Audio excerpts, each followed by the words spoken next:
Hey guys, Professor Bill, Comic Book University, and DCeased, issue number 6 of 6. That's right, it's all over. Or is it? Anyway, I'm going to tell you 5 things about this book, and I'm going to do it sooner than I usually do because, I mean, look at this. Can't nobody read that crap. Can't nobody read that crap. With my glasses on, I can't read that crap. So, yeah, some people made the book. And if you're upset that for the first time ever, I'm not actually telling you who made this book, blame your editors, man, because some jackass looked at this and thought, oh, this is perfectly fine. Morons. Anyway, so let's get talking about the book itself. Number 1, Green Arrow can be a global threat. This was kind of a funny moment because it kind of built up to something from previous issues, and I really dug on that.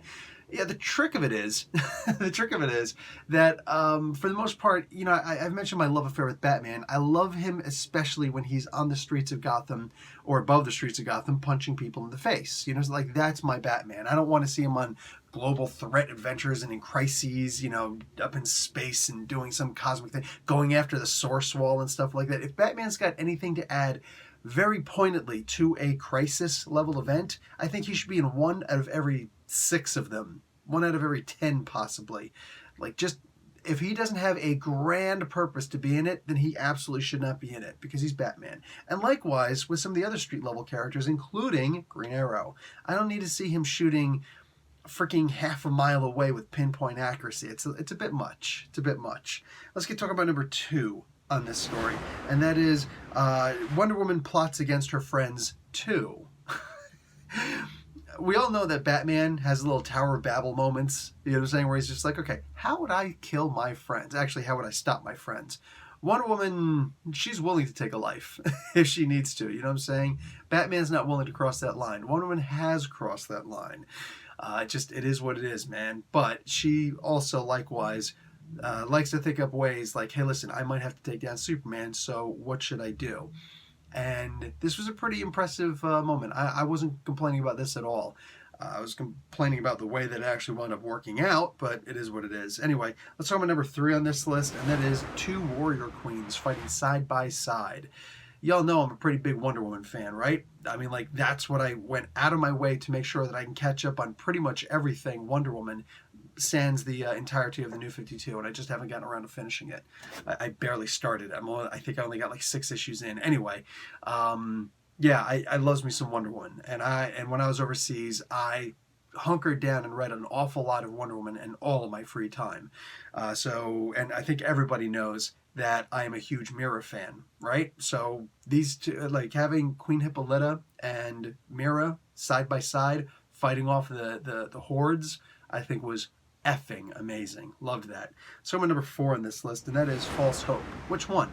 All of it. All of it's false hope. Like, there were so many jumps, you know, not jump scares, but like, surprise, you're screwed. Hey, you think you're going to win? Here's that surprise again. You're screwed. Between Cyborg figuring out the answer, did we figure out the answer? No. And I've got my own speculations on it. I feel it doesn't involve Cyborg. In my opinion, Cyborg was responsible for the creation of the virus, but Grid will be responsible for the destruction of the virus. But there is something to do with Cyborg in this. And unfortunately, he gets stupid and he takes his eyes off the prize, or the threat, I should say. Anyway, it was still a very cool way of doing that thing, but it's like, oh, wait, we can fix all this. Psych. Told you. You're all dead. On top of that, there was the Guardians of the Universe showing up, Superboy versus Father. There was a lot of stuff in here where it's like, they might win, and it's just Tom Taylor being like, keep thinking, because no. So finally, that's going to lead to number 5 on this list, and that is that this isn't over. This is in no way over. This is undeniably the next Marvel Zombies. For crying out loud, there's a Marvel Zombies book out right now that came out this week. Like, are we done with the freaking Marvel Zombies? I only like the first season of it. You know what I'm saying? Like, the first volume, I should say.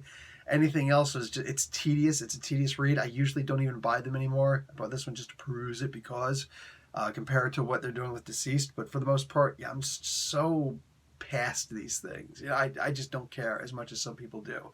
That being said, this was a good story. Let's see if they can outdo Marvel, if they can out-Marvel Marvel, and actually have a good DCeased Volume 2. We'll see. We'll see. That's it for me, guys. Professor Bill, Comic Book University. Class dismissed.